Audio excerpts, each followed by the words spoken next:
Today on the LA Food Podcast presented by Rusty's Chips. How are influencers transforming LA's restaurant scene?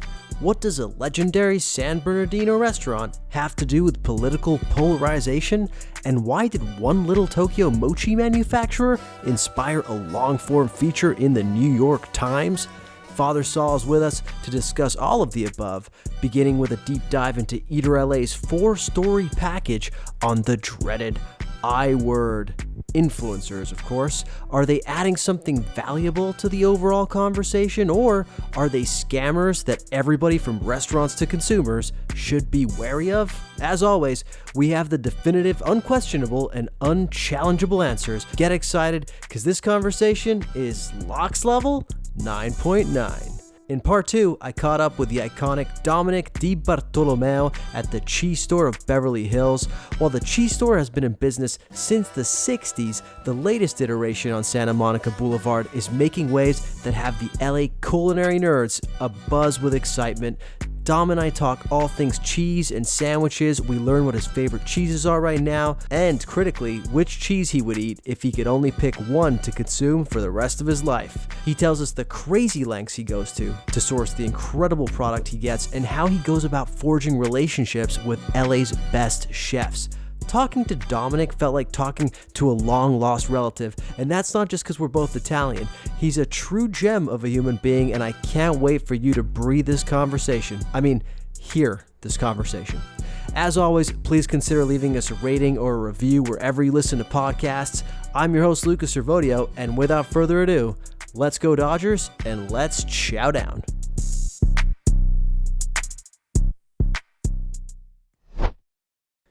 The LA Food Podcast is brought to you by Rusty's Chips. When I review a sandwich, I'm looking for a few different things. I'm assessing the bread, the fillings, the construction, and of course, how much I like eating it. But when I'm deciding whether I want to revisit a sandwich shop again and again, I consider other factors like ambiance, price, and most importantly, what sides and drinks the shop carries to round out the overall experience. When I see a shop carrying Rusty's Chips, I know this is a shop I want to return to time and time again, because it tells me that the shop cares about sourcing the best stuff sourced from local companies. Rusty's Chips have been handmade in Huntington Beach since 1986 and contain only 3 ingredients: potatoes, sea salt, and the oil they're cooked in. That's it. The key to Rusty's iconic taste and epic crunch factor is that they're sliced thick and cooked low and slow. I've seen them do it in person, and it's a time-intensive, painstaking process tailor-made to deliver the best tasting chip in the game. Next time you see Rusty's Chips at a sandwich shop, at a grocery store, or wherever, trust me, grab a bag and go to town. And if you want to try them in the comfort of your own home, go to rustyschips.com/discount/LA Countdown for 10% off on your order. Welcoming back to the LA Food Podcast, a man who got down and dirty in the comments section last week. It's Father Saul. Father Saul, how you doing today? I'm doing good, man. I regret it. It's not my natural posture towards the fans. I like to usually stay above the fray, but I had myself a little bit of a night. I was feeling frisky, yeah, and saw some ignorance down there, so I thought I'd get involved. Yeah, it's so for listeners who missed our last episode, we had a couple of shall we say controversial topics on the podcast last week. The comment section that Father Saul himself got involved in, however, was the one pertaining to Evan Funky. We talked a lot about Evan Funky's Chef's Table episode. I said it gave me the ick. I posted the clip on social media, and it got some nasty comments, maybe we could say. Yeah. Like, hard disagreement. And to be clear, like, it wasn't like a direct clip. You basically clipped together your whole negative reaction to Evan together. So I was coming to your defense. So sweet. Right? Yeah. I was like, come on, like, try to understand my boy. And the people were so mad. People want the guy to make money. Yeah. Now, what's funny or what's frustrating to me about it is that when you clip together these previews, you obviously you clip them in such a way that it takes out any of the nuance in the conversation, right? Because it's just a preview. Yeah. Literally all the stuff that was in the comments criticizing you were things I said to your face during the podcast to I think we had a pretty good conversation that like well-rounded and hit all the possible angles, but of course isn't covered all in the trailer, so you got the brunt of the public's wrath. Same thing happened when I posted the video on ARFID. Actually, I had to take it down, dude. I felt bad. Really? See, I see that one as a little bit different because that one was not like a well-rounded conversation that we had. We weren't like trying to be considered. That was just me being a little sassy. Yeah, I kind of appreciate that actually, though. that was a little like shooting from the hip from me. Well, you know what it is too is like you talk about nuance being missed with the Evan Funky stuff. Context is missed on the ARFID stuff, right? Like, oh sure, yeah. Obviously, the clip didn't really show that it was this kind of like humorous segment we have called "Let Me Cook," where it's things that maybe aren't huge issues, but we make huge issues out of them. And so you just, in hindsight, you looked kind of like a dick in that clip. The thing is, I mean, I watched the clip. The thing is, I don't not stand by it. Like, look, again, as I said in the clip itself, I believe in mental health issues. I fundamentally, there's no doubt. I support them. They're a big part of my work, professional life. All in on actually addressing and supporting and resourcing mental health issues. Scared of a banana? You scared of a banana, bro? All right. You heard it here, ARFID community. He is doubling down. I'm not. Sorry to the ARFID kids out there. Well, which apparently there are quite a few based on the comments. These clips you reference, right? The ones that we post on social media, like it's a tried and true tactic that like influencers take, which we'll be talking about a lot today, actually.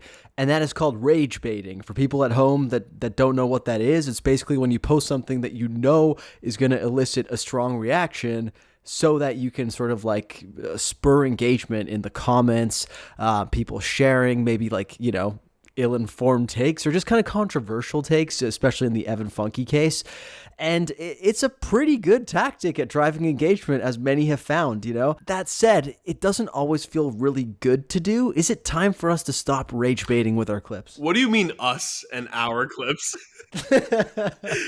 I want the audience to know. I have no hand in determining what Luca posts to advertise these podcasts, meaning I'll tune into Instagram and see like an entirely out of context quote of me saying like, fuck Dave Chang, what a weirdo, after 15 minutes of me complimenting him as the only public like evidence of the conversation. I'm like, what, dude, what the fuck? So us, I take issue with, us and our. Yeah.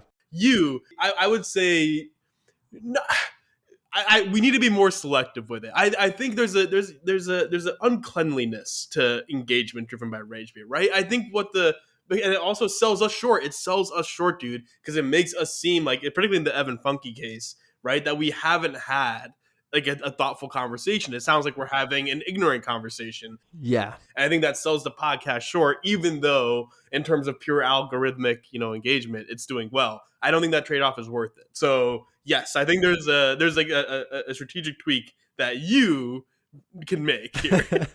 So to be clear, you would rather have boring clips that do no numbers, but that at least do us justice contextually over clips that get a ton of views, ton of engagement. That's your preference? That is. Trust the process, baby. I know you're trying to frame this negatively, but you got to trust the process because you want people to come to us because they know that when we talk about something like Evan Funky's Chef's Table and talk about the different dynamics between his, truly excellent craft and commitment and appreciation for those who taught him said craft and some of the weirdness you feel as an Italian watching someone else take credit as a custodian for your culture, they should see that we are doing that work, not that we're being like, who's this guy? He gives me the ick. And then they think that's what the podcast is, right? So no, I think I'm leaning into your question. Yes, I would take less engagement if it meant a more accurate depiction of the kinds of conversations, and it will pay off, man. It will pay off. Yeah. Well, you know what's funny? The creator of Chef's Table, who's also the director of the Evan Funky episode, follows me. Oh my God. And he definitely saw the story, and I was constantly checking to see if he unfollowed. did not unfollow. So, maybe he appreciates a little bit of conversation. A little bit of stick. Maybe, I mean, look, hopefully he actually watched the thing. I mean, we know that Evan Funky himself saw it, so I hope you feel good about that, buddy. And he'll never know. He's not going to listen. He'll never know that I went to bat for the guy. But, that's how it goes. But it's there for posterity, which is the correct usage of that word, as I have recently learned. All right, look, let's get to the big deals of the day today. Sort of the biggest thing that I've seen flood my social media this week is a package that Eater's entire team put out on influencers. This happens every so often that like a legit media establishment, especially food media, will do something on influencers, exploring it from various angles. Like, for example, here's why you maybe can't trust influencer reviews because they're getting paid. How to know when to trust an influencer review. Or like, what have influencers done to the conversation in general? And that's really what the package was this week. They came at it from a bunch of different angles. They looked at how early to mid-aught bloggers paved the way for influencers. Mona Holmes did a piece looking at the 4 types of content creators, which I have some questions about. Matthew Kang spent a week, I want to say, with popular creator Lisa Eats LA, and Rebecca Rowland wrote a piece on the chefs of TikTok. So, what were your impressions of this package overall? Dude, I love it when Eater drops a package in my feed. You know what I'm saying? Like, I'm always happy, always happy to see it. No, this is I mean, I was psyched to see this. Only thing I felt was missing here, which I feel like it must have been written and then nixed from the thing at the last minute, the Bill Esparza authored "fuck influencers" headline. And I think that's the only piece I didn't see. But otherwise, no, it was a good look at kind of both the history, the current impact, and what it could potentially mean with influencers, and particularly TikTok. Yeah, I think they like zoomed in on in particular. Worth the conversation and the deep dive. Bill Esparza posted stories on it in which he kind of went full fuck influencers. Mm-hmm. But okay, let's talk about Kathy Chaplin's piece first, which is the one about early to mid-aught bloggers. Were you familiar with these blogs, the ones that Kathy was talking about in her piece? Well, not the specific LA ones. I was in New Jersey, not eating that much good food. So no, I was not. I did not follow the LA food blogs that Kathy referenced, some of whom like those by Javier Cabral and stuff, seeded some of the voices that we see in journalism and food shaping the landscape today. But no, I was not much of a, like, if anything, I was a music blog follower in that period of time, not much of a food blog follower. You were? Yeah, dude, I was. Yeah, I really changed in the ways that I've like used to get after my music. I liked my underground music back in the day, man. There was a real culture under. I might sound like a fucking dick, but no, like, I used to actually go looking for music. Now I'm like, give me the Spotify slop. Tell me, like, just give me whatever AI generated 90s mixtape you got. No more trying. But just like play Espresso on repeat. Exactly. Although not that song. I don't like that song. I don't understand why people like it. Really? I love that song. I don't like that song. I don't understand the appeal. But no, generally speaking, you're correct. Yeah. I hear you might have been a little bit more involved in this food blog environment, though. So people forget that there weren't a ton of ways to find restaurants back in those days, right? Like in the early aughts, mid aughts. I mean, I really got into it like late aughts and then early 2010s. That's when I was in college, right? And I was looking for ways to find restaurants. I was a Chow Hound fanatic. Are you familiar with Chow Hound? Oh yeah, I am. This was like basically like Reddit, but for foodies. You could like search anything and look up like, okay, I'm looking for the best noodles in this very specific neighborhood of Chicago. And there would be a whole thread on it with some awesome finds usually. So I would sometimes find bloggers via that. Mm-hmm. I did, when I got to college, even try to start one. I didn't do one that was finding restaurants. I did one actually that was making recipes. Can you believe that? I very much can believe that you tried to do this. Seeing where we're sitting now, yes, it's not a shock. Although you trying recipe seems bold. Oh, is this you trying to do your Jamie Oliver thing? Wasn't it? Probably, yeah. This was that. Well, so I have this like tendency when sometimes I experience something and I make that thing my whole personality. Uh-huh. In college, it was joining a fraternity for a year at UChicago. And even though I had left UChicago, I still felt like fraternity was my entire personality. Yeah. Can you guess the name of this blog? Oh, it's going to piss me off. I'm not going to be able to get it off the top of my head. So there's going to be some really stupid pun with fraternity. The frat food bro. You're so close. What is it? I only discovered this the other day because I was like, I knew this existed and I wanted to find it, and it took me hours to find it, but I finally found it, and it was called Fratlicious. Fratlicious. You know, not terrible. What's funny is like it's the frat branding, but in a way that no frat dude would ever respond to it. Like, what frat dude's like, oh yeah, that's fratlicious, bro. Yeah. Like no one would know. None of your audience, none of your target audience would actually speak like that. I don't know if that was my target audience though. I feel like that was just like from whence I came. Sure, yeah, it's your identity. Yeah. I was sort of trying to break the stigma that like frat stars were about just drinking. Like, we could cook too, you know? Yeah. That you were uncultured. Yeah. You're targeting young moms, and it's just that sort of like getting into the food blog atmosphere like that. Exactly. You read my mind. All right, let's actually talk about the article. The thing that struck me on this piece was actually a quote from an expert who studies, I want to say, influencers. That's like their job, is to study influencers. They were saying that the early phase of blogging set the stage for influencing because it was happening at a time, I want to say like the Great Recession, 2008, 2009, when people were losing trust in institutions and were trusting more like independent voices.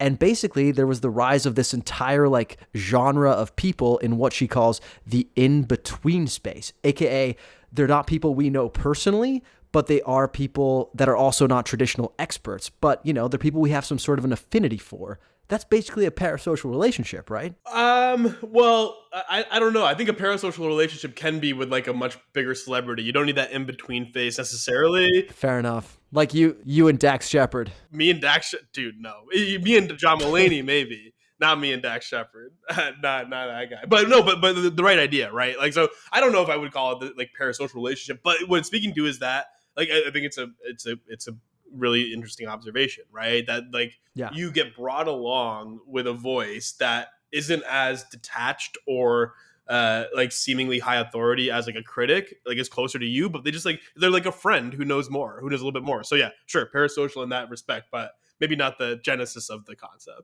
Just a more approachable person. I did think it's funny that like sometimes the harshest critics of influencers are the bloggers who actually made it out the blogs and became journalists, namely Bill Esparza. Like Bill Esparza started a Street Gourmet LA. He took to Instagram stories and was talking about how like one of the key differences between influencers and bloggers is that many of those bloggers went on to work in food media. Who's to say that influencers won't do that? It's true. Well, the difference is that I think blogging was maybe not as financially lucrative as, I mean, like you're right. I mean, it's totally a fair point. It's the same pipeline essentially, right? Food bloggers are essentially amateurs who like went out and decided to try their hand at, exploring and describing their food environment. You know, influencers are doing that. The big difference to me is, and we kind of touched on this last week a little, I just think writing is a higher standard of content and intellectual thought than like whoa, TikTok video. Look at me doing these like cool effects and like being like eating like one bite of a pizza and being like 7.3, right? There's like a little bit lower standard of like thought and curiosity that goes into that versus what would be required to write a blog, in my opinion. I think writing is maybe the highest standard of proof in that case. So there are similarities and differences. I think it's a fair thing to point out that there may end up being a food influencer to media pipeline. Maybe someone on this podcast even aspired to that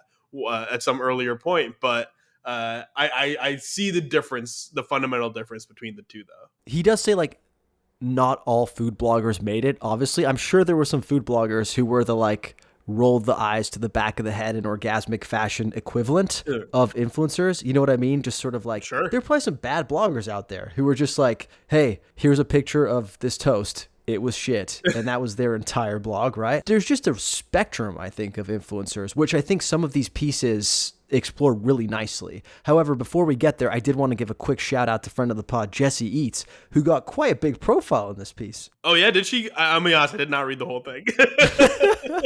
It was a gazillion words. There were a lot of words. These were long ass pieces. Yeah, you gave me so much homework. You sent this to me last night. I was at the fucking like emergency room till 9 p.m. yesterday. Different story. Jeez. Yeah. for another time. And literally, I was like, literally in my pocket, I was like, I have so much fucking homework from Luca to read by 5 p.m. tomorrow. In the meantime, I have like just a whole day of meetings. I was like cramming these in right before we started.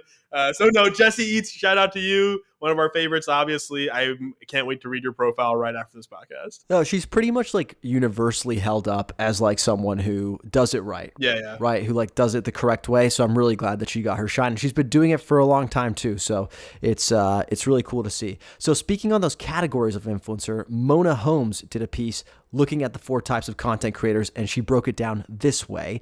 She said there are restaurant critic creators, there are culinary explorers, content creator marketers, and then obviously in kind of a separate category, creator chefs.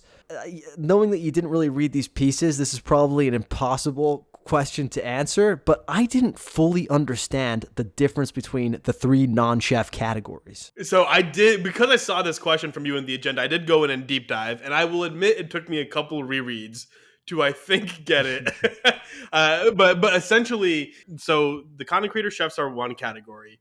Restaurant critics and the content creator marketers, I think, are 2 sides of a very similar coin, right? Essentially, that is the kind of content where you could argue maybe that you do. I'd say where you go in and you actually spend some time reviewing multiple dishes at a restaurant, right? You may or may not give like a score grade. Yeah. Then the marketers are the ones that actually engage financially with the restaurant, I think. Yeah. But they basically do a review. I did think it was a bit of an arbitrary line. Like there's a very close thing. And then finally the explorers, I do see a difference with the explorers. Like I do see people that I follow in Seattle who are just like, follow my day through Pike Place, and I got like a Greek yogurt here, and I got like the Starbucks here, but they're not actually going into their thoughts on the food. They're just like, isn't this a cool little adventure that we're on? I think the money is a key differentiator between like the marketers and the critics, right? And I think they do like profile this one guy, Alex Cottrell, who's the LA Try guy, who you may have seen on TikTok, dear listener. But like he's really popular, and I think he considers himself a critic because, like yours truly, he doesn't actually take money from restaurants. Mm-hmm. So like there's not that sort of pay for play element. Yeah. But yeah, the videos are like virtually indistinguishable from like what Latina Foodie does, who is considered in this piece a marketer, because she's basically going in and taking almost like a retainer from these businesses to produce content for them on an almost regular basis. So I think money is the distinguishing factor. These pieces brought up an interesting thing, which is like, there are requirements to disclose when you're being paid for a review, but it does not happen very often. I think there's an obvious problem with that, but am I clutching my pearls? Is there a problem with that? No, there definitely is. There definitely is, right? And it's one of the key things. I mean, I don't know if this is one of Bill Esparza's core criticisms. It may as well be. No, I think like, yeah, it's a problem that influencers take money under the table to give positive reviews to places that, like, to me, that's like not like that is just not a great look. and I take issue with it. Yeah. And there should be like a level of transparency around that. So it is an issue. Yeah, I agree. I also, frankly, don't always believe when people say they're not taking money. Like, one of the influencers spotlighted in the pieces is How Kev Eats. Now, I'm not going to toss around allegations at How Kev Eats that he's taking money, but I wouldn't be 100% shocked if he was, like, and it's no shade on him. It's just because that is what so many people in his position do, maybe he doesn't do it anymore, but like, you want to tell me that when he was building his profile and a restaurant tried to throw him $250, he didn't take it? I mean, like, maybe he learned along the way, and that's fine, right? The transparency expectations that exist in media are not there. It's really just an honor system, and like, not great if you're going for like legit, reviews. The thing is, I think you're probably better off treating a lot of influencers as entertainment, right? Yes. Yeah, I think that's right. And at that point, like, it's kind of like, okay, just take it with a grain of salt, but like, you are to expect a different standard. 100%. I mean, again, it goes back to, well, I wouldn't say it goes back to the conversation we had last week from This Is Taste Pod about the difference between criticism and reviewing. I guess it's slightly different from that, but yes, I think just the fundamental posture towards influencers as entertainment rather than always well considered, and like neutral food reviews is a probably fair bet. Last question on this, because I think this might be especially pertinent to you. Really enjoyed Rebecca Rowland's piece on the rise of sort of TikTok chefs and how they're like the new celebrity chef. You seem like the kind of guy who has a lot of celebrity chefs or TikTok chefs in their feed. Am I correct? Dude, one of them is actually H. Wu Lee, who is profiled heavily in this piece itself. Yeah, absolutely. It's interesting. There's like different tiers. I could make a tier of the different kinds of chef influencers themselves, because you have your home cook, like guiding you through the home cooking experience, former pro chef. There's guys like That Dude Can Cook who are like used to work in Michelin star kitchens. Kenji Lopez-Alt is a great example of this, right? Mm-hmm. Former pro chef, but really tries to make like accessible food. Then there are like amateur chefs who never worked in kitchens, like H. Wu and Owen Han, I think kind of falls into this category, where they just make like incredibly extravagant, like 3 Michelin star attempted meals and are like fully self-taught, but like purely aspirational. Yeah. Notorious Foodie is one of these as well, though I'm not sure if he ever did work in a restaurant, but he fits into this category of folks. And then there's like your straight up like Ethan Klobowski, just like dude who used to just have like a 9 to 5, became a home cook, and now like makes home cook content, but doesn't strive to do like 3 Michelin star level like fine dining. It's a whole swath of stuff out there, and that whole world of the Barefoot Contessa and Jamie Oliver that we talked about on that podcast maybe a couple episodes ago has fully transferred to TikTok, YouTube, I guess Instagram maybe, probably less so. And I am all in, baby. I am a top 1% consumer, I feel like. Who are your faves? Do you and not only that, but are you actually making these recipes, or are you just watching them to like feel something? No, it's a good question, because there's a difference, right? And I think the piece that Rebecca wrote, I think is focused more on like the aspirational, like the Instagram TikTok chefs or YouTube chefs that aspire to make their way into kitchens, or like have some level of establishment or respect in the culinary landscape.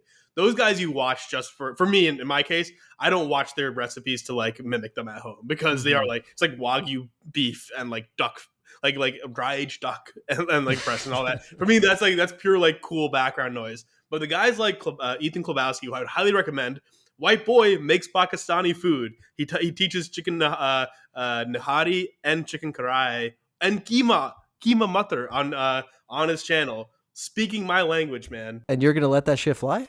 Dude, at first I was like, come on, buddy. Like, I mean, look, the pronunciations are rough, but the recipes are totally fine. They're totally good. And I absolutely, for chefs like that, and for like Klobowski, I've taken a bunch. Kenji, I take a little. That Dude Can Cook, I highly recommend following them. I use their actual tips all the time, and they've made my cooking better, 100%. And I loved hearing that, like the H. Wu story, right? Yeah, Budonoki, right? Yep, chef in LA, taught himself how to cook by watching Gordon Ramsay and essentially watching YouTube, right? Like self-taught at USC, started making dinners for friends, and like has reached this level of now like doing pop-ups at Budonoki. Super impressive, like pathway, right? And like really innovative. So I think that's a really cool thing to follow. Though do not try to make this food at home. All right, moving on to the next piece.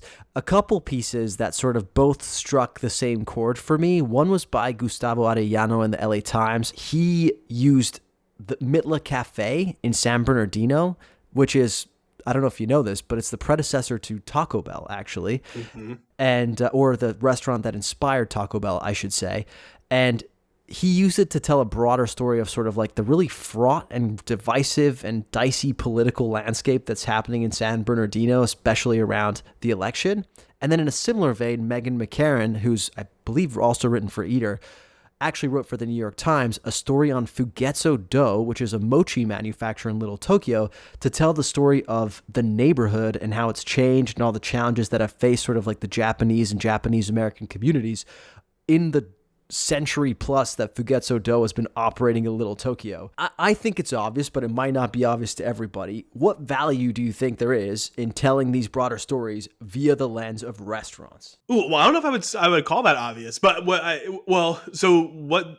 it's interesting about them is that they use the restaurant and the kitchen, in the case of the New York Times piece, in quotes, right? I'll say, to tell a story about the history and culture and political realities of a particular neighborhood, right? Which I think is a really cool thing to do. And I think I suppose like restaurants are and kitchens are a natural inroad, Yeah. right? Especially those that have been able to survive for a long period of time because of their like the way they've become institutions in the community, and therefore reflect kind of like they're like a rock Mm-hmm. with the changing tides and sands around them, right? So it makes a ton of sense in that regard, and it's cool to. Yeah, I mean, I think it's a really cool kind of mechanism. And for the record, the New York Times piece, which is from one of their initiatives called Headway, that piece about Fugetsudo is the first in a series, they say, where they're going to be going through a series of different kitchens in LA and telling stories essentially via the lens of the restaurant. So Wow. keep an eye out. I think there's going to be more coming in this regard. That's really sick. I missed that part. Yeah, I mean, what struck me about that is like you mentioned that it's like a rock, right? That's like experiencing all this change. But I think restaurants are a particularly interesting lens through which to do this kind of analysis because unlike a rock, restaurants aren't just passive observers. Sure. Yeah. Especially like these kinds of restaurants.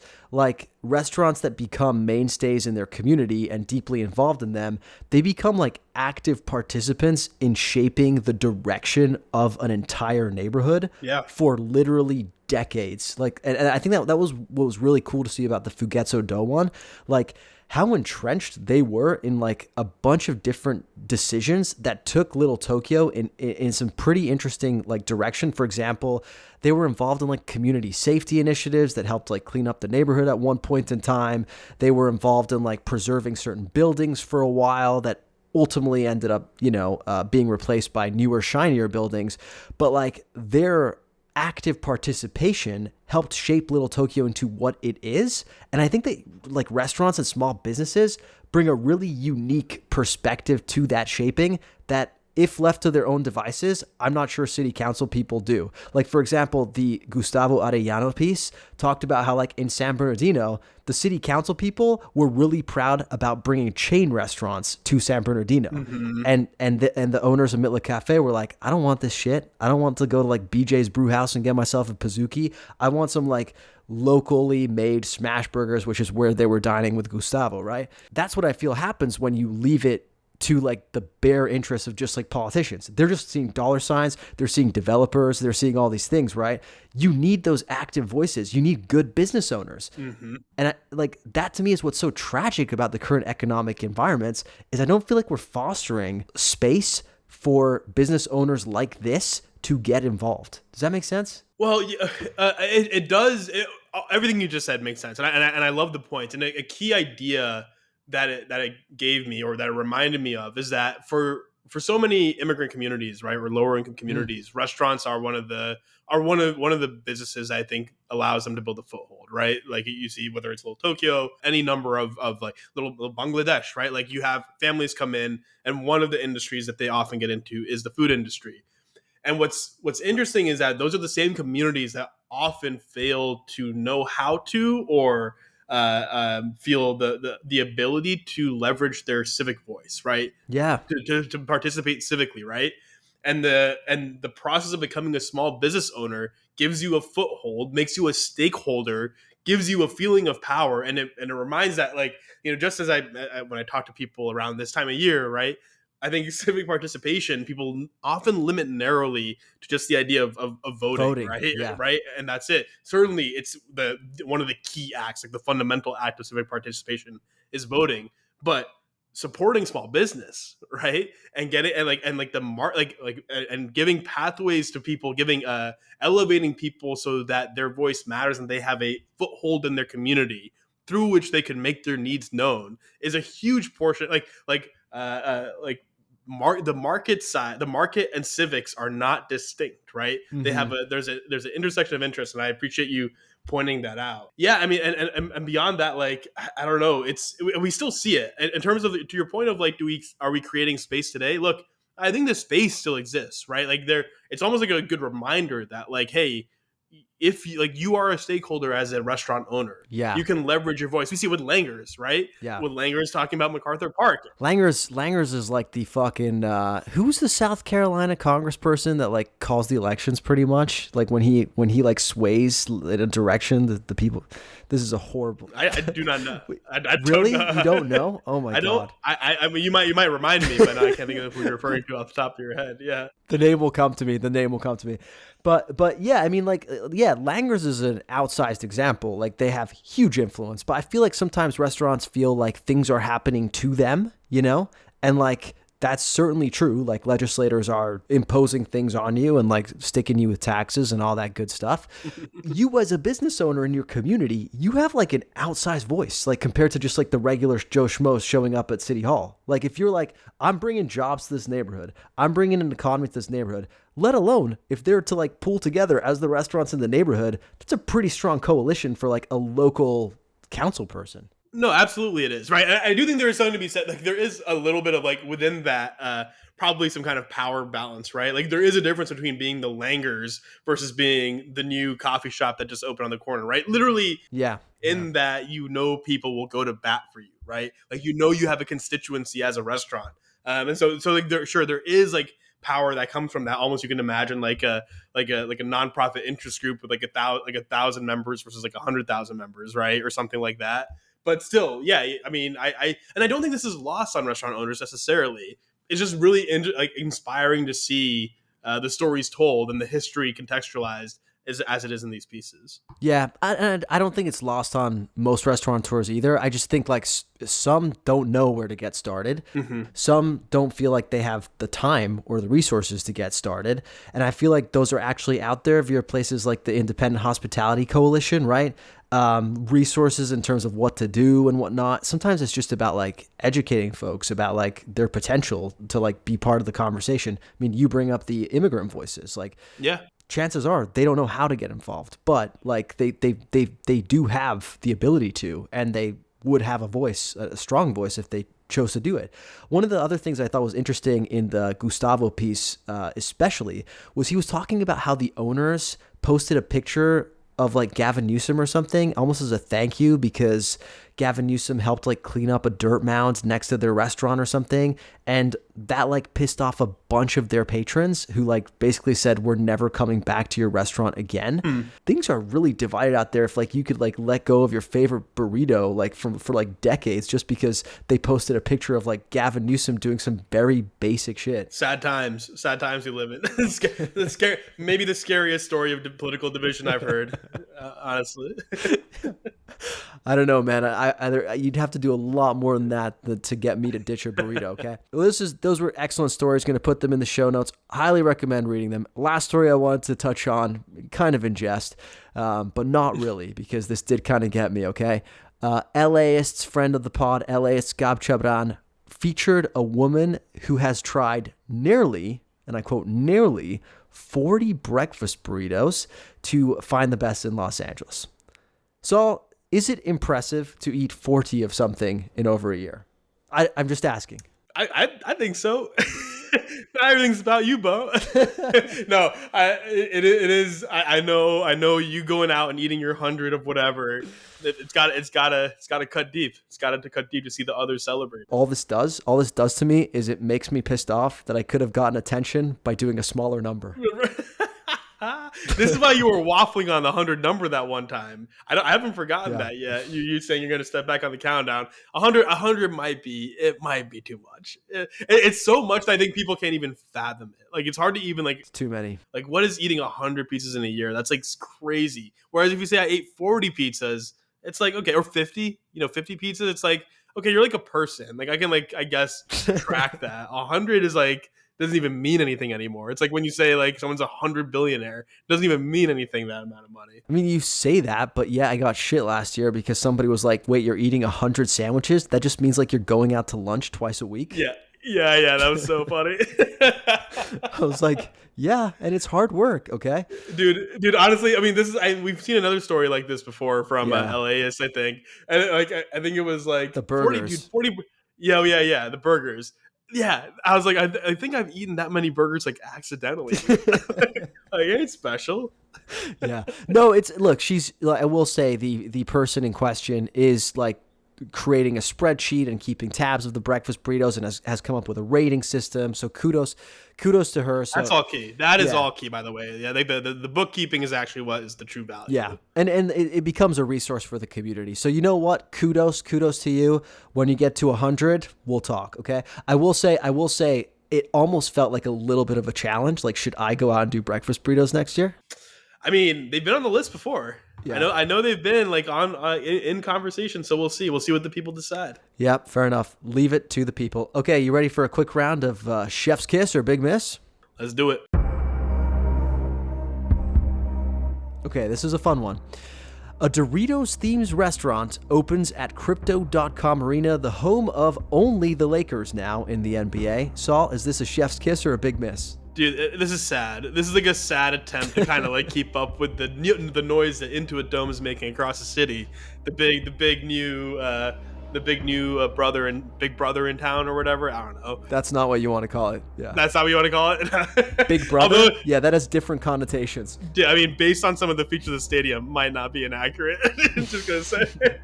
But no, that sounds gross. I'm a simple guy. I like Doritos as Doritos. I don't like Doritos and anything like integrated into dishes. I think didn't like Taco Bell have like a taco with like a Dorito shell? Yeah, they did. Nah, not about it. Okay, sounds like this is a big miss. On to the next one. Taste, our friends at Taste, report on the pouchification of America, meaning that an increasing number of like adult foods, not baby foods, are being put in pouch form to consume sort of on the go. This obviously raises concerns for sustainability, but also for like the infantilization of an entire generation of adults. Is this a Chef's Kiss or a big miss? Wait, does it raise concerns for sustainability? I thought pouching was good for sustainability, or is it the other way around? I think it's just like more plastic because it's like single serving plastic, right? Oh, sure. I mean, they can be like biodegradable, maybe. Oh, yeah. I see what you're saying. I'm gonna go big. I mean, generally speaking, big miss. I don't like eating out of pouches. I don't know if you had this in Italy. You probably didn't because your country has like some like self-respect. But we used to get milk in pouches, dude. We used to get pouches. Dude, I'm not even kidding. You'd go to lunch. I think it was a sustainability thing. I'm not 100% sure. And you'd pick up a little, like, it basically was like what you'd imagine was like a breast implant sort of thing, but it was milk. And it took me like a week to learn how to fucking stick a straw in because you have to like hold it, like squeeze. You have to squeeze it so it got enough tension. You have to like stab it with a straw. But if you stab too much, straw came out the other side. You got milk everywhere. It was a mess. so I'm not about. And that's when you knew you'd never be a plastic surgeon. Apparently, me in the third grade just being like, I just want chocolate milk. Give me chocolate milk. And I just like in this fucking like disgusting device. Dude, milk. How did I like? This is how we lived, man. This is how we lived in New Jersey. It sounds like New Jersey is just one big prison, is what it sounds like. All right. No offense to all my friends from New Jersey, okay? Next one, Pete Wells, who is no longer the New York Times food critic, but still writes for the New York Times, reported on the AirPods Pro 2, which apparently can turn up the volume on the voices of people you're talking to, and another one that tamps down the background noise. And he tried this out at loud restaurants, and apparently with some success. Chef's Kiss or Big Miss? I mean, it's kind of cool. It's, again, a little dystopian, but honestly, like, isn't this kind of just like hearing aids, right? Like, sort of? Yeah. Like, basically, right? Which, I'm gonna be honest, I could kind of use. Like, the number of times I'm just like, I'm just have to nod and smile. I have no idea, like, what's going on across the table from me at this loud restaurant, so I'm not opposed to this. This could be Chef's Kiss. Yeah, I feel like this would have helped us in a lot of social situations, so I'm all for it. Okay. Yeah.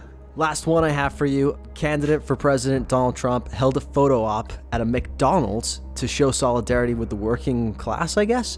And the only problem is, the whole reason he was there is to like supposedly work at the McDonald's, but he actually didn't do any work. He just handed out a bag of fries or something to a plant passenger. Chef's Kiss or Big Miss? Wait, hold on. Donald Trump didn't work? That's crazy. I would never have thought that. No other comment. I'm just sitting here in awe. I'm sitting here in shock and awe. That's what he inspires. Yeah, look, I mean, a lot of people are like, this is just a photo op, right? It's just a photo op, but what's wrong with this? But the problem is, this was done directly to sort of make fun of the fact that the right are obsessed with saying that Kamala did not actually work at McDonald's. So they wanted to show that Trump could indeed do what Kamala could not and work at McDonald's.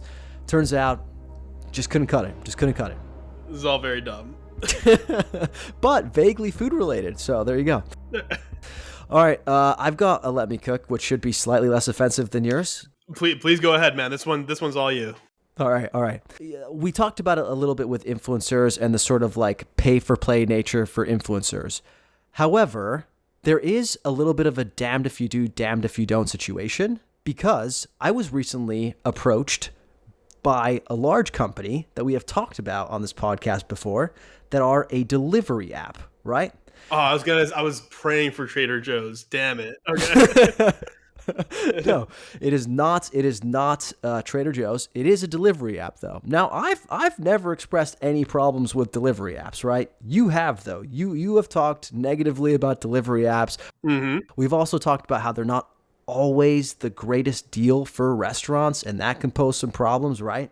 However, this new program that they came to me with is something that's really enticing and that I think would be a really good thing to promote. However, as I was considering doing it, and by the way, I'm definitely doing it, I was thinking it's a damned if you do, damned if you don't situation in these scenarios, because it feels like the moment you take a sponsorship, you lose credibility, but in the same breath, you kind of need sponsorships because going out and eating all this food gets expensive. I just wish there was a little bit more sort of trust in the creators that you actually respect and follow, that the deals they're taking are actually good ones, that they feel good about. It's not going to influence whether the next noodle review is sort of like, something you can believe or not. I just wish that people would trust the creators a little bit more, especially the ones that have spent hundreds and hundreds of posts earning their trust. That's all. Well, I think the transparent level of transparency is key. And man, I just what if there was some kind of institution, like a legal institution whose mission it was to deliver restaurant criticism and tell stories, and that institution could have a set of ethics and codes that all of their employees, let's call them staff writers or editors, had to follow, and that way we would know for sure. Really, no, I'm joking, but yeah, sure. In the case of an independent, I think what's key here is being as transparent as possible, and then you have to make the trade-off, right? Like we literally said to our listeners, no matter who it is, always take a grain of salt when you listen to an influencer, of which you are one, right? And you have to trust that, one, they're being transparent about the deals they're getting, and two, that even with that transparency, they're not allowing it to, overtly influence or bias their perspectives, which, will happen naturally to some degree. Sounds like I have your blessing, though. Absolutely, I guess. I'm just too curious to not want you to do this. I just want to see what happens. So let's see. By the way, if I think it's shit, I'm gonna call you out on it. I will just say, I will just make fun of it. Yeah. I'm not getting paid. I can say whatever I want. Well, in the comments, you're going to get back in the comments? No, I'm going to get on this podcast. Oh, but actually getting into the comments would be pretty funny too. That'd be a good time. Yeah. That would be really funny, especially if the brand asks me, hey, who is this guy? And I'm like, that's actually my podcast co-host. Yeah. All right. Well, let me finish with this question. How do you feel about cheese? Always ambivalent. Never been a huge fan of cheese. American, sure, has its place. Craft singles, I'll enjoy. No, dude, I fucking love cheese. Come on, I love cheese. As we know, dude, charcuterie parties, cheese and wine and cheese parties used to be a thing of our past, and I still miss those days. So yeah, excited to learn more. Well, I have an interview with the owner of your new favorite store, and it is the cheese store of Beverly Hills, Dominick DiBartolomeo, coming up right after the break. The LA Food Podcast is brought to you by House of Macadamias. Dear listener, do you have a favorite nut? Here's why I've happily given that title over to the macadamia. First, it's chock full of nutritional benefits, including one of the best omega 6:3 ratios in the nut game. 8 times better than pistachios and 20 times better than cashews. Cashew, more like cash-ew. Second, it's super versatile. You can have them as a snack. You can find tons of applications to include them in your cooking. You can even use the oil for cooking, in addition to using it for skin and health purposes. If you want to get in on the macadamia game, head to the LA Food Pod page on houseofmacadamias.com to access my curated list of macadamia products. We've got extra virgin cold-pressed macadamia oil, savory macadamia snack packs, and salted or unsalted macadamia nut butter. All great for snacking, all great for cooking. The best part is, when you buy an LA Food Pod bundle on houseofmacadamias.com, you'll instantly get a free multi-pack of macadamia snack bars featuring flavors like chocolate, white chocolate, and coconut white chocolate. And if you subscribe to our bundle, you get a 15% discount on all of it. And don't worry, you can pause, cancel, or adjust the subscription at any time. So what are you waiting for? Head to www.houseofmacadamias.com/pages/LA-foods and go nuts. Welcoming to the LA Food Podcast. He's the owner of the cheese store of Beverly Hills, also a fellow Trojan, I understand. Yeah, that's right. Oh my God, that's right. That's right. Yeah, fellow Trojan, but I'm way older than you. Fight on for sure. I don't know. You're aging. The cheese is preserving you very well, my friend. Welcome it's to the store. Dominick DiBartolomeo. Wow, even with the accent, I love it. Yeah, thank you know bro. I was going to bring the accent for you. Salud, bro. Welcome to the store, and thank you for having me. Thank you. Well, you brought it up. Obviously, this is primarily an audio format. Can you tell our listeners where we are today? Yes, absolutely. So we are in the bottom tasting / wine room of the cheese store, and this is sort of our little, very special sort of cave. And obviously, there's a ton of wine around us. There's a ton of product. There's Peroni on tap. There's Lambrusco on the table. There's cheese and meats. I think we're in a good spot. What cheese are we having today?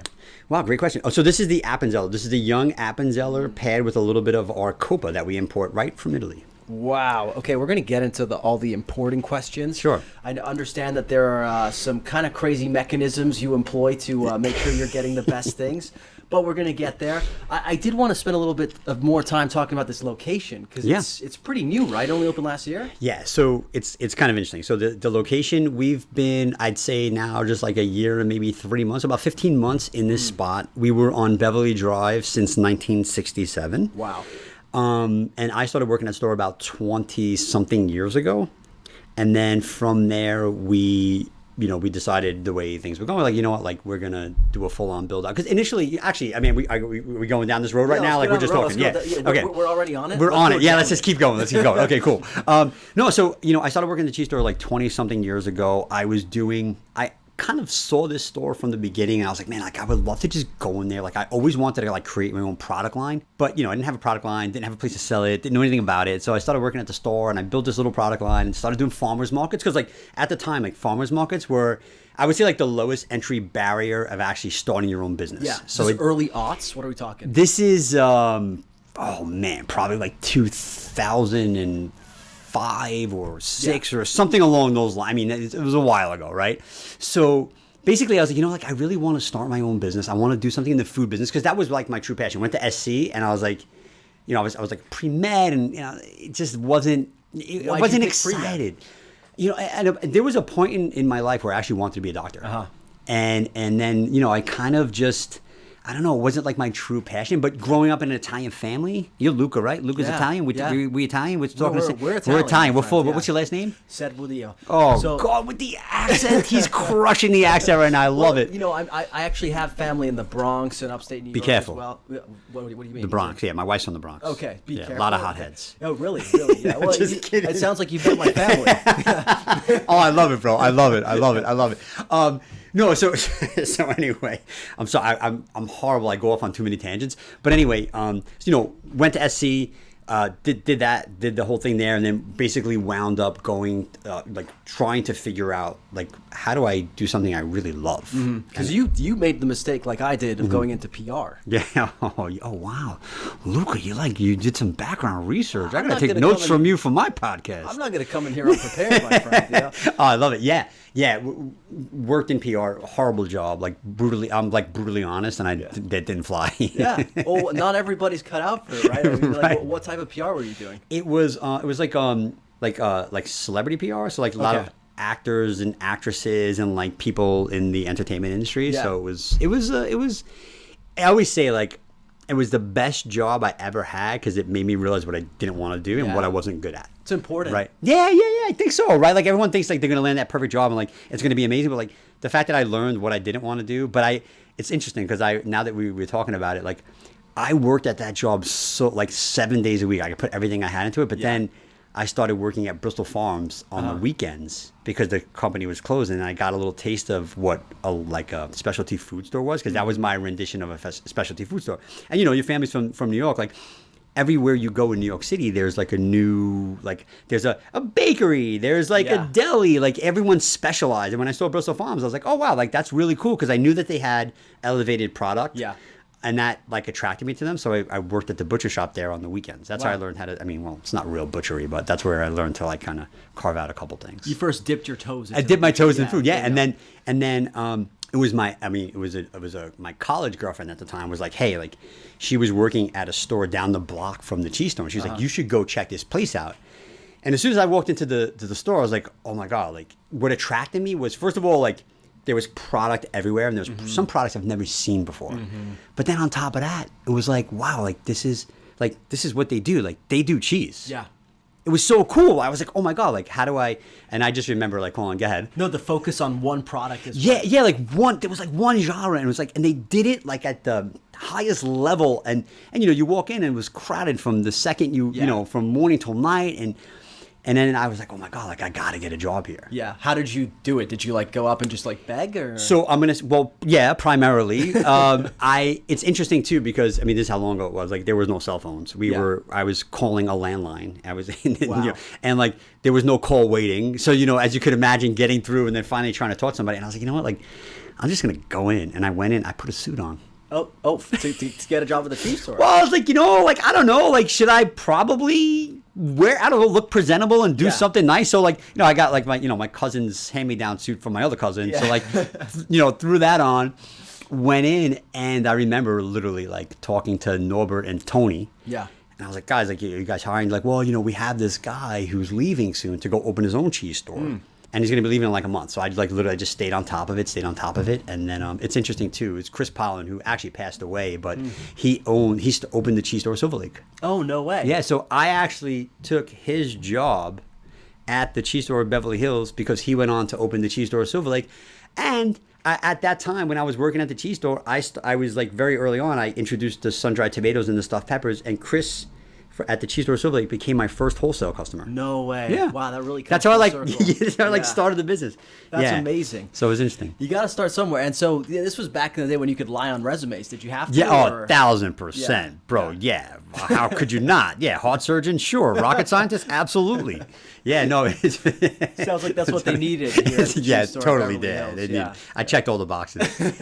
So you got your start there, and you said you wanted to get into specialty food products, and it sounds like you started to get the opportunity the moment you walked in the door. Yeah, you have to earn that a little bit. No, it's funny too. So I was actually kind of lucky because I did study music while I was at USC. Oh, no way.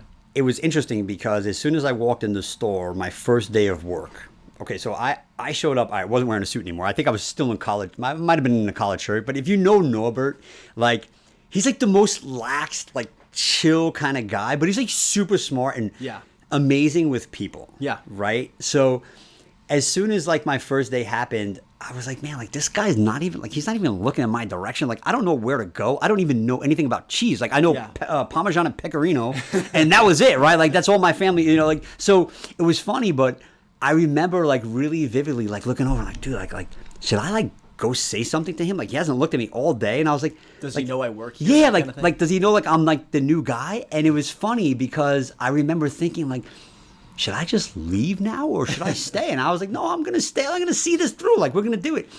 And I remember I was walking, if you're familiar with the old store, I was walking to the back room and there were these flight of steps that went upstairs. And from the where you're standing, if you look up the landing of the stairs, you see like, well, I recognize it. It was like a Hofner bass, which is the bass that Paul McCartney played. There's Beatles pictures everywhere. There was a small drum kit. There was a baby grand piano.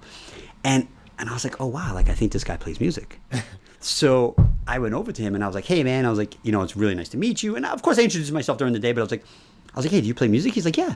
And he goes, "Do you play?" I was like, "Well, yeah, I could dabble." But I played jazz guitar at USC, so I could play. Yeah. And it was funny because I went upstairs after my first day of work with Norbert, and I literally I can say it was probably one of the most memorable times because I played a lot of Beatles, but like he and I really we really bonded over music, and that's what kind of kept me at the store, and that's sort of propelled us into my career. Yeah, dude, that happens. It's weird how it happens. No, it happened to me on my first job too. I was working in PR actually, and I am a soccer fanatic. And it so happens that the CEO of that company was also a soccer fanatic and had never had anybody to talk soccer with. You're really Italian, Luca. You love soccer too, man. I'm like this walking stereotype. It's unbelievable. I love it, bro. I love it. But it's just funny how these small little things kind of propel you to making that bond. And sometimes it has nothing to do with cheese or anything, right? It was crazy. And bro, to be honest with you, I knew nothing about cheese. I knew what I liked.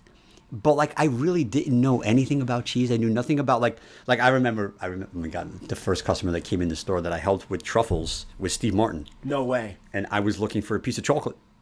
I didn't What was Steve Martin's cheese knowledge? So actually he knew his stuff, but also too it's funny because a guy like that in public, he's nothing like what he is on camera. Yeah. He's super quiet, reserved, had the hat on. I remember the little trench coat. It was around, November, December, white truffles were in season. And he asked me for a truffle, and I was like, dude, what kind of chocolate truffles do we have?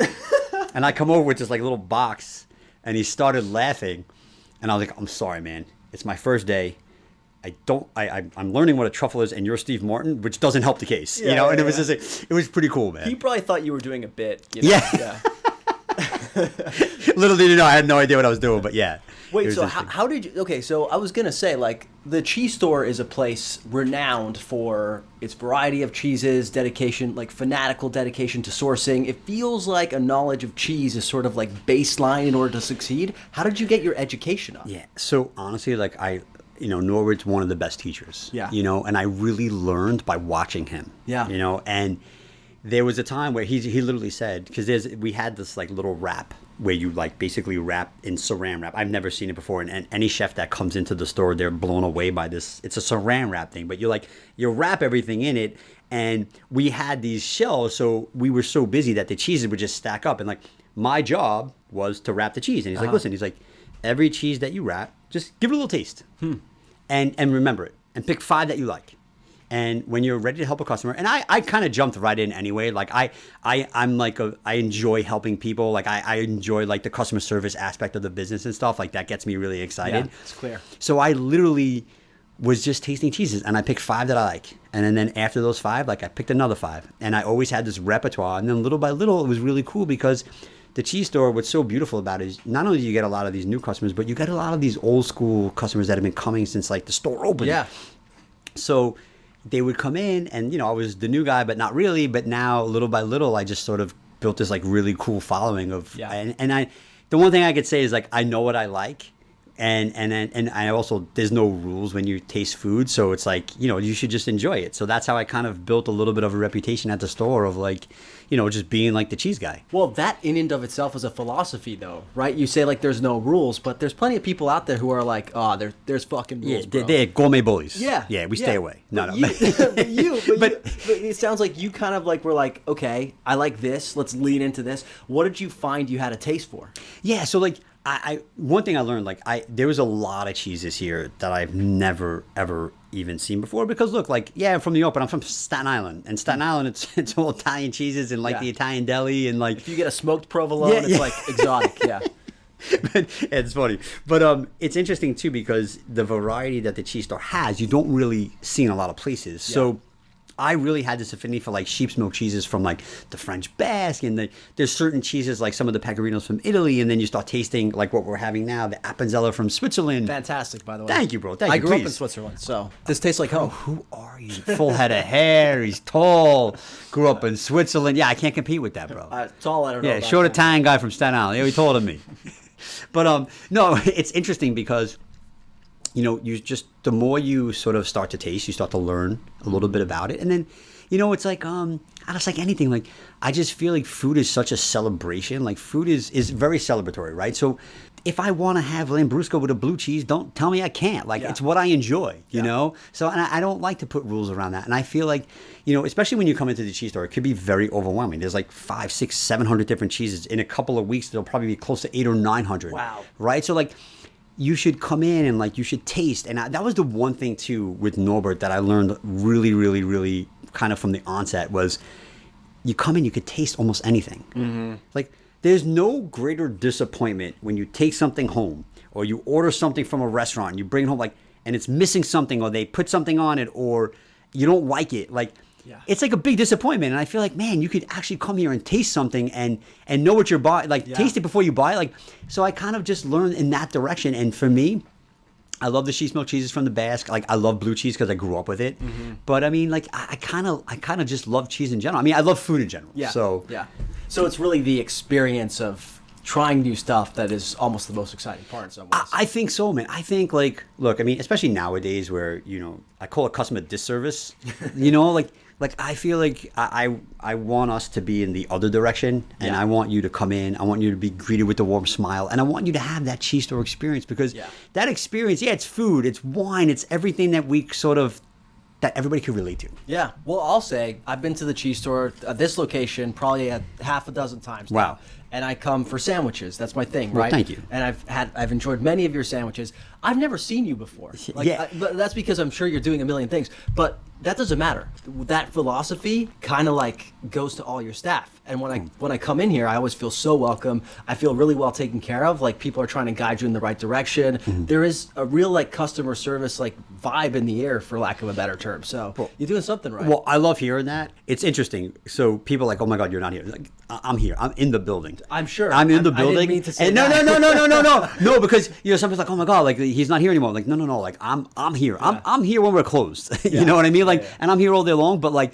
it's funny because, you know, I love, and it makes me really proud of our staff and our team here. Like, we have like Hillary Henderson is an amazing chef. We have Jay Seals who does our wholesale. We have a team of people upstairs. Like, they care. They love food. They love people. They love the experience. And that to me is like a massive, massive, massive part of the equation. Yeah. To sell great product, yes, you have to have great legs to stand on, but you have to bring the customer service with it, you know? Yeah. So it's important to me, yeah. No, it's you can taste it here. Well, I appreciate that, man. That's really nice of you to say. Thank you. Well, cheers to that. Well, I'll drink to that. I got to ask, so you spent a lot of time at the cheese store before deciding to buy it, right? Mm-hmm. Well, how did that opportunity come across, and how did you know, like, because it feels like a little bit of a risk to go, you know, to actually buy something and really have your name on the building, be the last person that has to sign the checks and everything. How did you decide, I want that smoke? Yeah, so, I mean, you know, at the end of the day, like, you're an entrepreneur and you take risks. You take risks that most people are not willing to make. When I signed this lease, it was February 3rd of 2020. Oh. I was doing my company, Domenico's, you know, my import and manufacturing company. I was doing Domenico's. And my goal here was to sign this lease and to do an Italian deli pasta shop. So the setup that you see, we're hand making all the pastas on the mezzanine and we're, you know, doing these shooter pastas in the basement. My goal was to literally serve sandwiches and do that whole thing, but do it under Domenico's umbrella. As we progressed into the pandemic, you know, I was working for Norbert also, and I didn't have income for Domenico's because 99% of our customers are restaurants, hotels, chefs, caterers, like all the things that weren't happening. But what was interesting was we did some of the farmers markets, but there was a period of time where they stopped the farmers markets. Yeah. So that was really no income. So I have, and a lot of the people you see down here in this building, of people have been with me almost since day one through the pandemic. And I'm happy to say, like, I just said, look, guys, like, keep working. Make ravioli and freeze it. We couldn't make fresh pasta because no one was buying it. Make ravioli, freeze it. And, you know, I was very lucky too, because I had a really good friend of mine who is a comedian who was like, Dom, like, how can I help you get past this? And I was like, look, you know, like, I mean, I'm going to do these produce boxes because I knew all the farmers. We had all this crazy, you know, produce that people weren't selling because there were no market. So like everybody else, you pivot. And, you know, we wound up doing these produce boxes, and then that helped me keep everyone employed and, like, do all this stuff. But anyway, not to go down the rabbit hole of the pandemic, but, you know, like everything else, you pivot. And when I was working at the cheese store, Norbert was like, hey, Dom, look, like, my family, I'm in my 70s. My family doesn't want me coming to work. Yeah. Please run the business for me. And I did, and we had a skeleton crew. We were like 3 people. Wow. And we had so many orders coming in, but I also had the opportunity to keep doing the produce boxes and all the other things at night. And, you have a massively supportive wife. Like my wife, I met my wife with no car, no cell phone, was taking the bus, like, like when I first started at the cheese store. So, and she and my daughter's 15 now, but obviously a few years ago she was a little younger, and they would come and we would make these produce boxes and we would go. Wow. And we would, so it was kind of a pivot. So when I signed that lease February 3rd of 2020, helping Norbert out with the cheese store, he's like, hey, you know what? Like, I think I'm ready to sell. And I was, and we had talked about it, but I'm like, dude, like I can't wait around my entire life trying to figure out if you're going to sell or not. And there was an opportunity where he was like, look, he's like, like I'm really ready to sell. He's like, I love being at home with my family. It just really put things in perspective for me. Yeah. And he goes, but are you willing to buy? And I was like, yeah. So what I went to go raise some money for doing this Italian deli pasta shop called Domenico's. And then I went to go raise this astronomical amount of money, being like, hey, like we can do all this under one roof with the cheese store. Yeah, smart. Because you're still, and that was the Domenico, you do both here, right? We do, yeah. Everything is out of one roof. So like, yeah. We're still making the pastas. We're importing the products. So we have shipments fresh every week from LAX with all our imported goods. We have, now we have other warehouses around town that we're, because we can't keep everything on the one roof. But it was a crazy pivot, and like everything else, you just keep. It's hard. The food industry is hard, man. And you keep running. You just keep your head down. You keep working. And I had this opportunity to buy the store, and then I was like, okay, we're gonna move it. Yeah. And we're gonna move it up the block to this lease that I signed, and we're gonna introduce the sandwiches and salads, and also too we sell spirits in the store as well. Yeah. So we do that, and now we have that beautiful patio where we're serving wine. So it was a big pivot, man. But everything happens for a reason, and I'm just very blessed and very lucky that we everyone got out of it. Everyone's safe and healthy for the most part, and we're here we are. And the patio is beautiful, by the way. Thank you, man. That was the thing, right? It's like you get the sandwich, and I used to go across the street at the park, and now you can actually enjoy it on the patio. Which now is awesome. You can have it on the patio. You can have a glass of wine. Eventually, obviously, like in the next couple of weeks, we're gonna be doing cheese platters out there and like a little caviar service. So it'll be fun. It's gonna be really fun. That's amazing. Well, yeah, no, I was good because I recently had your pasta. Actually, I was at the house of Chef Daniele Uditi. Yeah, of course. Daniele is the best. I love him. Yeah. And usually, great guy. Usually, you go to his house and he's like, "Yeah, I made this pasta." And it's like, "Okay, you just made it frozen." And the other day, he was making me a pasta, and he goes, "I was like, you made this one?" I was like, "No, this is Dom's. This is Dom's pasta." Cool, man. So I had it, and it was amazing. Thank you. Yeah, fantastic. Oh, thank you, man. Yeah, I love Daniele. You want to talk about the American dream? Like he's not only is he extremely talented, but like he came here with literally nothing, and now he's building this empire. And I'm like so proud of him. He's a great friend and a great person. Absolutely, and to your point though, a lot of the pastas you have around town, most likely, or some of the best known ones, or some of the best known products can be traced back to Domenico's, right? I hope so, man. I hope so. Yeah. How do you go about forging those relationships? I always say, like, it just started with me and my Vespa. Yeah. So I used to park the Vespa in front, but now we have the tables there. So now it's that. If you go into the parking garage, the white Vespa's mine. Don't tell me you have a Vespa. I was going to say, you want to talk to me about being a stereotype? I love it. Oh, wait till you see my helmet. The helmet has the Italian flag ripping right through the middle. That's awesome. But no, I mean, like everything else, like, I mean, it just started. It's the hustle. I love the hustle. Yeah. I don't care how successful you get. Like, I love the hustle. So. Yeah. When I started my business early on, I was doing farmers markets. I met all these chefs, and literally, I would just knock on doors. I actually got a really, really great opportunity when I first started doing farmers markets. Lee Hefter, he was Wolfgang Puck's partner, and he was like, "Hey, man, like let me be your guinea pig. Come, give me the pasta. Let me try it out, and let's set up your wholesale business." And that was literally the first time that I started wholesaling the pasta, and that was like a big. He gave me a chance, and we went out, and I literally, from then on, I would just go take my Vespa, go to door to door, knock on. Some chefs get the hell out of my kitchen. Other chefs like, what do you got? And then I said, look, I'm coming here for pasta. Like, why do I want to be susceptible to the ingredients that everybody else has? I want to import my own ingredients, use them, make new products with them, just bring in the best of the best that's available. And I'm very lucky and very blessed. I mean, we worked really hard, but now we have this amazing import business where not only are we importing just from Italy anymore, but now with Spain and France, Germany, Switzerland. Like, so we have like a lot of different new unique products, and I love it. That's my unique ability, and I love doing it. I really do. It's your superpower. Yeah. And I hear that, like, one of the things that chefs love about you is that you kind of go to like crazy lengths to import the best stuff.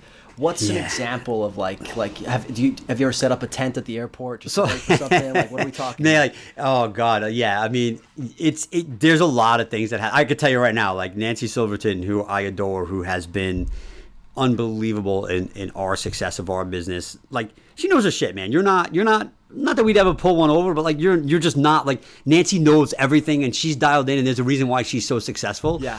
But like right now, like I'm dealing with Tresemano beans for her. And there's this woman in Umbria, and she has these beans, and these beans are only harvested from, they start out, like, they grow from like June to like October, and like you basically, like, the harvest time is now. She called me from France. Nancy did, or she's on doing something in France, and she like literally she's been calling me like, hey, like, have you talked to Katia? Have you like I'm going back and forth with Luigia, and we're trying to negotiate these beans so I can bring these beans in for her, because like she wants them all, and I'm like, so like I'll do it. Like, that to me, like, that gets me so excited, and I work with a lot of producers who are really small, who don't necessarily know how to export to America. Like, I help them, I get them set up. Like that makes me so excited. And then I bring in something that nobody else has. Yeah.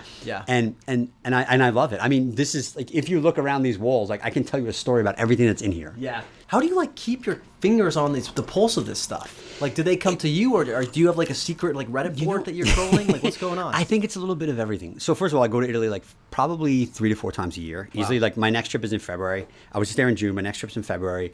It's my birthday. I can come with you. Is that right? Yeah. Well, dude, no one's more Italian than you. I mean, yeah, I should bring you.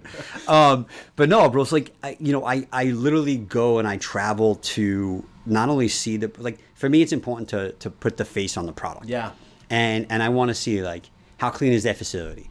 Like, how passionate are they about what they do? Like, we just had Andrea Maggi here from Tuscany, and we have some customers in Chicago, and actually Evan Funky, Tradita, love him. Like, he's one of our good customers in Chicago, and we basically flew out to the Chicago Club, which is another great customer of ours, and we did this whole dinner around Andrea Maggi's cheeses. Wow. Andrea Maggi is this unbelievable character. Like, he's a character. Like, if you look at him, like, yeah, this guy totally makes cheese. Like, there's nothing else he could do. He makes cheese, no doubt about it. He's got the curly handlebars and the mustache, like, fits a cheesemaker from top to bottom. He could not have done anything else with his life. There's no way. And if he said it, I wouldn't believe it, right? Like, so, you go and you find a guy like Andrea who's so passionate about what he does, right? Like I want to hear the story. I want to learn. Because you know what? I make my own pasta too. Yeah. And there's a story behind everything that I make. There's a story behind everything that I import. And customers and chefs especially love hearing those stories. Yeah. So for me, man, like, I truly, truly, truly love what I do.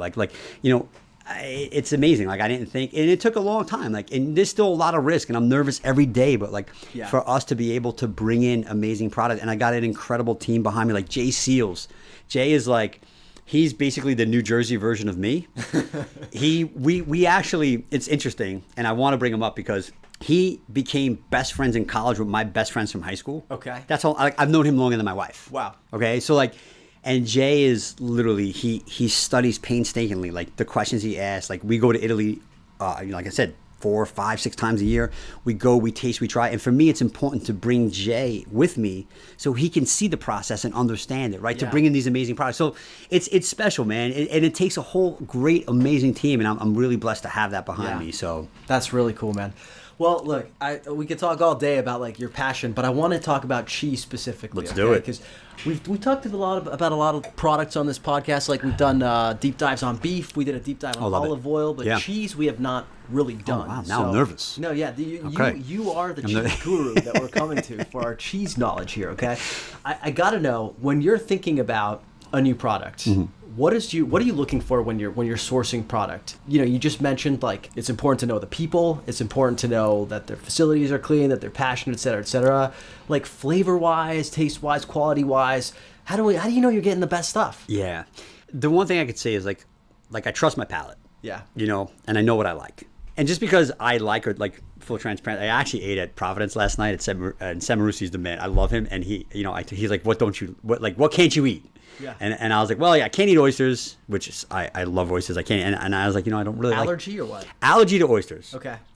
But I grew up and I don't like tomatoes. What? Yeah, I don't like tomatoes. I right, can't eat raw tomato. Give me your Italian card. Give it to me. Give it to me right now. And it's crazy. And my grandparents didn't speak a lick of English, and my grandmother did not eat tomatoes. It's raw tomato, cooked, no problem, whatever. Okay. Well, so we'll it's give it back to you. Okay. But like, so it's funny because, you know, just because I don't like something doesn't necessarily mean like I won't sell it. Yeah. So there's a lot of products that are amazing, that taste great, that, you know, I look at it from a lot of different lenses. And a lot of it too is like something really rare that I'm like, dude, like, what is this? Yeah. And I like to take it and I bring it. And, you know, Walter Mansky said to me one time, I bought him these really super small, like maybe the size of a dime or nickel, like wild artichokes. Wow. Wild artichokes from Calabria. I'm like, chef, I'm just gonna bring this for you to taste. I don't expect, like, by the way, like I didn't have like a big jar of them. They were like a retail format. And I thought they were so good. And I was like, you know what? These are delicious for what they are. But I'm just going to have you taste them. And he's like, well, yeah. He's like, of course I want to try them. So we open them up. He's like, yeah. He's like, Dom, he's like, you know, I build dishes around ingredients, you know, and that really resonated with me, you know, and the same thing with like San Bernardino. And I'm like, wow, like what, like that's so profound. It's like so simple, but yet so profound. So when I taste things and I see the passion behind what people are doing, I'm just like, oh my God, like how do I get in on this? What is this? Because I guarantee you, if I find something new and something different, if you're that level of chef, which that's who we sell to, that's our backyard, like you're going to find a way to use it. Yeah. And then some things like I love, it just doesn't sell, but you know, it's okay, man. Like it's all about, it's about the pursuit of what's great. You know what I mean? More for you if it doesn't sell. Yeah, exactly. All right, so okay, there's probably people who are listening to this podcast who don't know a lick about cheese. They like, you know, you said you kind of learned by doing, right? Sure. If someone is trying is cheese curious, but just hasn't had the opportunity to really go balls to the wall with it, how would you like run them through the cheese store experience if it's their first time coming in? Look, man, first of all, I love it. And this is a great question. And thank you for the opportunity for having me answer this question. But like, you know, especially now, the cheese store is experiencing this whole new genre of a younger demographic. And while we absolutely adore our longstanding customers, like that's what got us to this place. Obviously, we'll continue to serve them in ways that they're used to. But like, there's a new level of customer coming in where it's a lot younger. Like my daughter's 15 years old. Yeah. Okay. Her friends want to come in because the sandwiches and salads. But what's really nice is when you come to the cheese store, you get the sandwich and salads, but then you're coming in now, and you're also, after you're done with the patio, you're going to buy some cheese, right? Yeah. I think what's important is that if you know what you like, and most people, like our range of cheeses in America, it's a little bit unfortunate, but we're getting so good at it now with all these artisanal producers. But like, it's like the smoked Gouda and the brie and the cheddar, right? Like if you come in like, hey, you know, like I really like sharp cheddar, you know, I'm going to give you a 5-year Gouda to try. Wow. Right? I'm going to basically double down on what you like, but I'm going to give you something that you probably never had. Yeah, you're going to turn it up. I'm going to turn it up a notch. Yeah. And also too, like I tell people like, yes, I have smoked Gouda. There's nothing wrong with it. But like you can probably find not as good a quality, but you can find that somewhere else. I want to give you something you've never had before. Yeah. Right? So you kind of hone in on what they sort of like, and then you just go down that road. And that's the fun. You're creating an experience for somebody, and you're also creating a customer. Yeah. You know, and it's that's the relationship. It's the relationship. And that's life. The relationship. So if I come in as the basic bitch that I am and I say, hey, Dom, I really like burrata. I just like burrata on everything. Yeah. What are you going to make me try? I'm going to give you stracciatella. Okay. Because that's the inside of burrata. I'm going to maybe give you a little buffalo mozzarella. But I'm also going to give, because like burrata's unique in a way.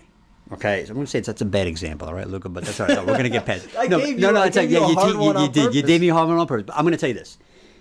Burrata is a very, very unique cheese because so often you have burrata with something else, right? Because burrata is like that perfect vehicle to highlight not only the cheese itself, but to put something on top of it, whether it's sweet, whether it's savory, whether it's cooked vegetables, whether it's on pizza, right? Like you could do so much with burrata, but like for me, I would say try a buffalo mozzarella. Taste the difference between a really fresh buffalo milk cheese versus a cow's milk burrata, right? Yeah. Our burrata comes from Puglia, which is the birthplace of burrata. But I would say you want to try and maybe experience something a little bit, because I'm not gonna like throw you to a blue cheese right away, right? Like I want to like ease you into something. I want to like kind of like a gateway, right? So that's kind of my approach of how I would sort of handle that. I like that. I like buffalo is an interesting one because it's obviously got the. I grew up having it, and like you know. Yeah, with a name like Luca, you better. I did. Trust me. All right, that was like a special treat when my grandma came back from the market with the buffalo mozzarella. But you know, it does have a bit of that sort of like funky, you know. Yeah, it can. It's acidic, sometimes a little sour in the back end. Yeah.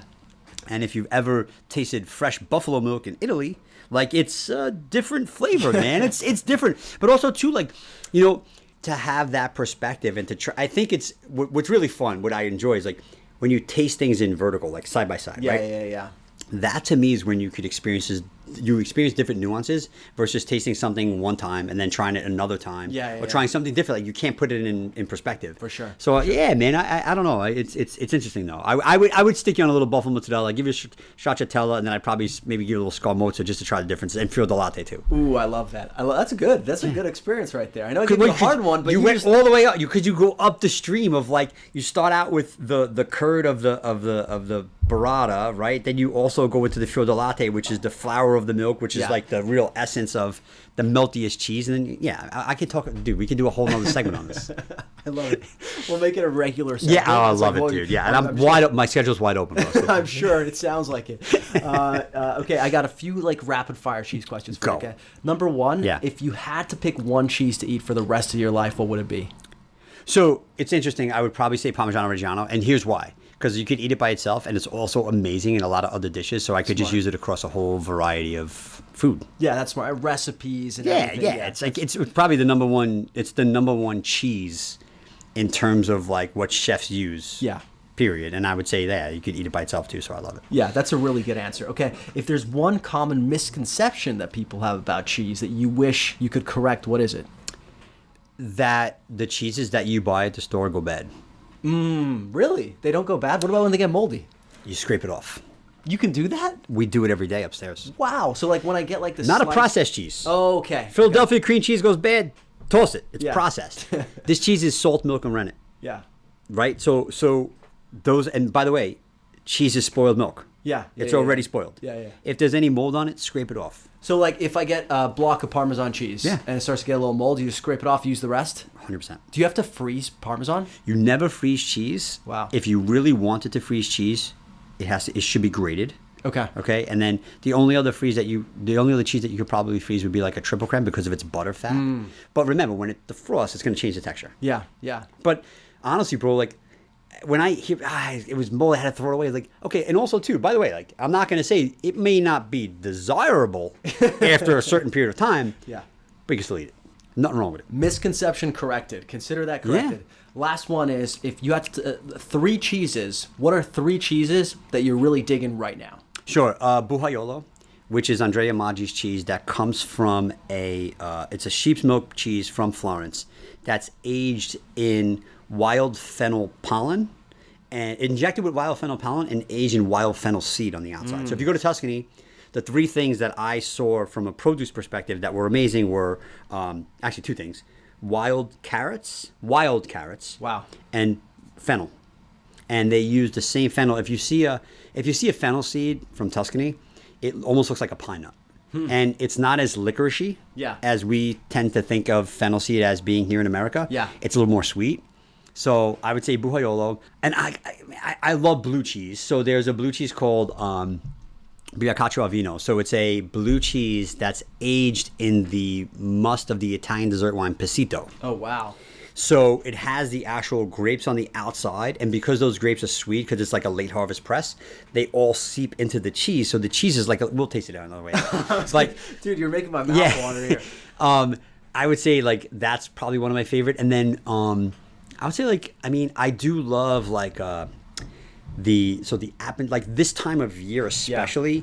We're into a lot of like the Comtés, like things from like the French Swiss border, and that's like because they typically make those cheeses with summer milk and then you'll age them. Yeah. Like Vacherin Mont d'Or right now is coming into season, so like I would say like I'd say Vacherin Mont d'Or because it's in season right now. It's a cow's milk cheese from Switzerland aged in fir bark. Yeah. it's like a little bit funky, but if you like white burgundy, it's like the perfect sort of pairing. I'm gonna ask a really dumb question, but it just not another one. No, that's what I specialize in is dumb questions. You say that the cheese is seasonal to some extent. Oh yeah. Highly seasonal. And so like, I was just thinking of like my childhood going to like Christmas markets in Switzerland and Germany, right? And the cheese you smell is like the raclette and fondue cheese. And is that because that's cheese is seasonal to like winter? So, well, it's seasonal in the sense, so there's a couple of things here, right? It's seasonal because one, like, let's think about when the cheese was made, not when you're having it. Yeah. Right? That's the first thing. So, like a raclette, if it's a 6-month raclette or whatever, like 6 months ago was summertime in Switzerland, think about what the animals are grazing on, right? Pretty good grass. Pretty good grass, right? Like, that's what, and all those proteins, like, and the flavors get passed on through the milk, right? Same thing with, like, a goat's milk is seasonal, especially if you're talking about, like Provence and Loire Valley, like, the goat's milk, I don't know, you get them, I mean, they're pasteurized now in America. Probably most of them are pasteurized in France too, but like the fresh chèvres, you're having those in the springtime because think about what's in bloom, right? So like that's going to get passed on to the milk. So like and also too, rosé season. There's a reason why rosés are harvested around the same time you're eating your fresh goat's milk cheeses because it's like, it's that time. Yeah. But I would say like, especially like summer milk, especially for cows is like more desirable in Europe because of everything that's in bloom and what you're having. So there is a seasonality to cheese for sure. That's wild. I mean, it's less like, correct me if I'm wrong, and I'm sure you will, but there's it's probably less like stringent than say vegetables because you can have like a Comté or whatever out of season. It's just going to be a little more aged. Yeah. So Comtés are going to be, you're going to basically have, you milk the cows twice a day, regardless of the time of year, right? Yeah. So you're going to milk the cows twice a day. You're going to be using, especially if you think about a wheel of Comté, which is probably 80 pounds. Yeah. No, maybe a little less than that, maybe 70 pounds. So you have this wheel of Comté, like they took that milk probably around the summertime, and there's certain producers that are like, this is made with summer milk. Yeah. Right? Like there's Solaires and there's Cantal. Solaires, the difference between Solaires and Cantal, like the way it's made, but also too, they use summer milk. Okay. There's a cheese called Morbier where you milk the cows twice a day, and that vegetable ash in the middle is separating the morning from the evening milking. Wow. Right? So like, we can geek out on this forever. Hey, guys, are you hearing this? Are you hearing how much this man knows about cheese? This is fucking crazy. I'm full of a ton of useless information. No, but just to get back to your question, the pretty much like the seasonality of cheese is definitely something that is evident, but it's also, think about when they made it, and then when you're having it. So the raclette right now is so perfect because it's the time of year. And in Switzerland, is it cold right now? It's getting cold, Right? So what are you doing? You're having fondue. You're having raclette. Right? Yeah. You're doing, like, that's the time of year to have those things. Yeah. And they're rich and fatty. Yeah. Rich and fatty is always great when it's cold. Yeah, that makes a ton of sense. Okay, look, we could talk about cheese all day, but obviously you've alluded to it, but the cheese store is about a lot more than just cheese. There's Domenico's products, but there's also the things that your daughter apparently loves and her friends love, which are the sandwiches, which have gone hyper viral over the last year or two, right? Like since you've been making them.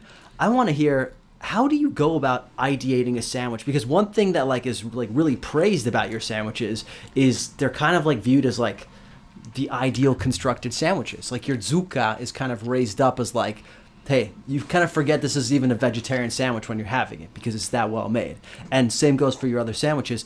How do you go about thinking about how a sandwich comes together? Well, so like everything else, like I kind of geek out on it a little bit. Like the same way we bring in products from all over the world, like I totally geek out on it. So first of all, I have an amazing culinary team here. Yeah. And like I said before, I know what I like. But the thing about the sandwiches, first and foremost, like you're getting the best ingredients of what's available. Period. So you have our mozzarella, all those meats we import directly from Italy. Yeah. Right? You have our Il Domenico, that's a 24-month Parma from Parma, like that we import, right? Wow. So you're getting the best ingredients, but also too, like the bread it's like the perfect vessel for the ingredients, and also too, how you arrange the sandwich. So every sandwich that you get, you open it up and you see the layers. So for example, our mozzarella, nothing is put onto the bread. So we make a vinaigrette, dress the salad, and then put the salad onto the bread, or the lettuce, right? So like, it's not only, it's the ingredients, it's the composition, it's the vehicle for the bread. I'm sorry, I gotta interrupt you. Why? Why do you do that? Like, why do you put the salad on first? So for me, it's you have to have the barrier. So, okay, so it's texture, Yeah. right? Like if the salad was in the middle, everything would fall out, right? Okay, yeah, 'Cause, like, yeah. I don't want to eat a sandwich that's going to cut the roof of my mouth. I don't Yeah. want to eat a sandwich where everything comes, like literally falls out of the Yeah. falls out of the bread, right? Like so, you have to compose it in a way where it's pleasurable to eat. It tastes amazing, and you don't want a sandwich like our sandwiches are, in my opinion, the perfect size. Yeah. Okay. So you can eat a full sandwich and you're not going to feel disgusting after that. Yeah, yeah. Right. Which is You're how gonna I feel good. prefer to feel after I eat, but Right. to each their own. But like, I feel like when you compose it in a way where it's kind of like the meats are also like the meats are folded Yeah. on the sandwich. Yeah. They're not layered.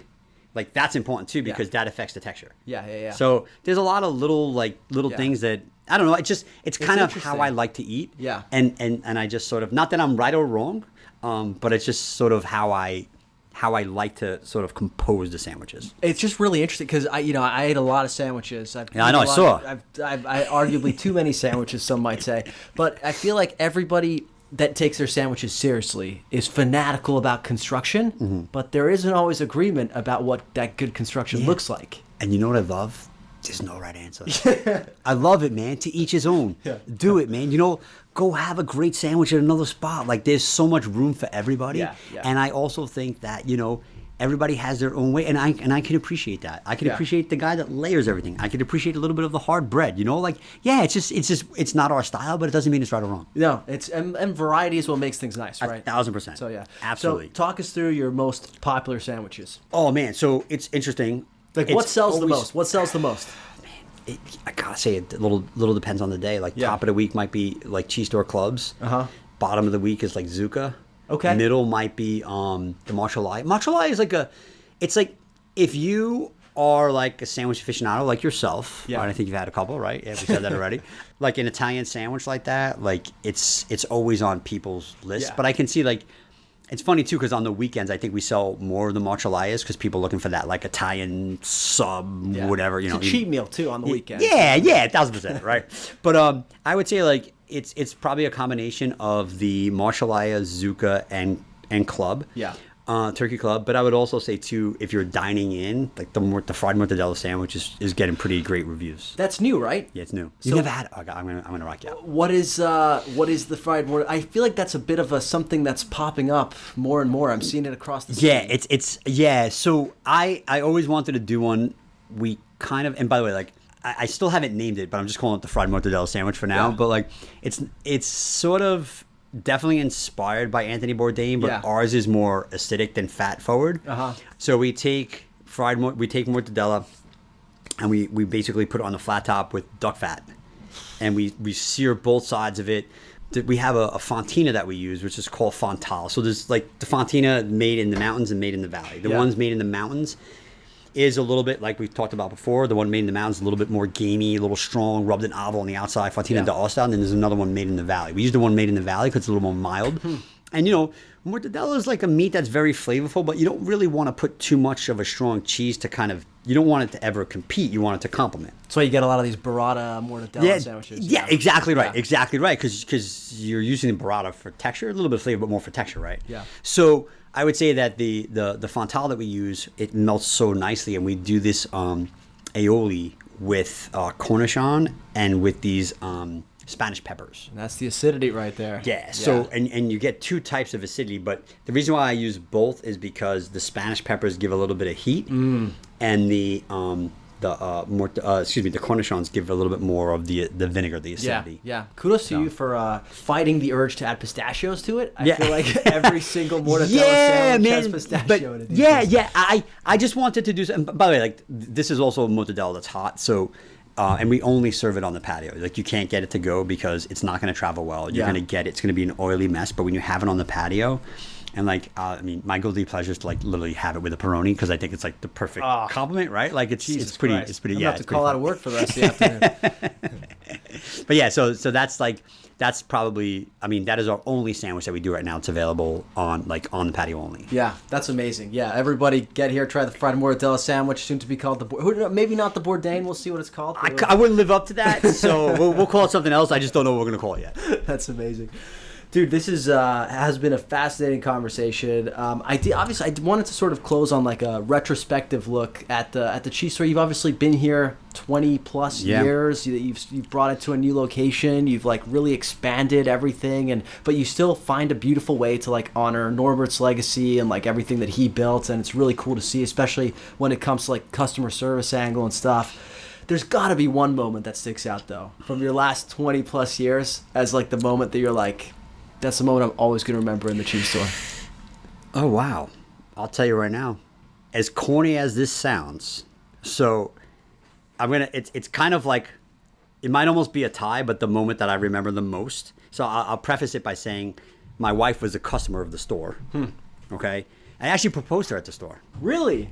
Inside the store? Inside the old cheese store, in front of this wine cabinet that's behind you. No way. This is historic right here? This is historic. And I actually proposed to her before there were cell phones. Like, I remember we borrowed like a video camera. I actually have it on the, like, remember with like the memory sticks? Yeah. I have one of those cameras. You're probably too young to remember that. No, but that's all right. Yeah, all right. Family vacations when I was a kid. Yeah, there you go. So I actually put the camera in a wheel of cheese, and I pretended that I was, we were going to go out to dinner afterwards, and I pretended that I was marking some wines down, and I had that cabinet open, and I was like, hey, Ag, like, grab that bottle of Dom Perignon. I need to put a price on it. And she opened it. It was a swivel bottle, so she opened it, and on that note said, hey, Aggie, will you marry me? And I was there, and she was looking at it. I was down on one knee, like literally down on one knee. So that's probably my most memorable. Yeah, fuck, bro, you're gonna make me cry. Yeah. That was a story. And then we could see my daughter on the count. No, I'm just kidding. Come on, bro. That has to be edited out. No, that's going straight to the health department. That's amazing, man. That's really cool. And the last question I want to ask you is not another last question. There's gonna be probably two more last questions. I just don't want this conversation to end. I love it. You're the best. But like, when you look back on your journey so far, what are you most proud of? I'm most proud of the customers that gave us a chance and the team that I have behind me. Yeah. Because I couldn't do it without them. I can't do it without the customer too. It's a great answer. Okay, This is the actual last question. Oh no, this is ending. Go ahead. What is your vision for the future of the cheese store? It has to continuously evolve, and we have to be better than what we already are. And whether it's an iteration of a cheese store where it's, a sandwich and salad concept, whether there's a little pizza concept that I'm actually hinting at right now that we're going to be doing something fun. It just has to evolve, and it has to remain the core of what we do is bringing great food to great people. And we have to keep that core. And as long as we figure out ways in which we can translate that, that's the evolution. That's beautifully said, man. Chef. Thank you so much for joining us today. This was honestly one of my favorite conversations. Oh, thank you, man. And thank you for having me, bro. Dude, and congratulations on all your success as well. So thank you. Where can people find you if they're looking for you? In the basement of the cheese. No, we're at 9705 Santa Monica Boulevard, right next to Roxbury, right across from the Nosh. And you can find us online too at cheesestorebh.com. Very exciting. Soon to be cheesestore.com. Oh wow, you got the domain? We did. We're excited. Wow, I just dropped that. That's probably the Lambrusco talking, but yeah, we got the domain. That's gonna have to be part two. Part two, we'll find out how the domain was won. Everybody, go check out the cheese store, and we'll put all the links in the show notes. Thanks. Thank you so much for having me.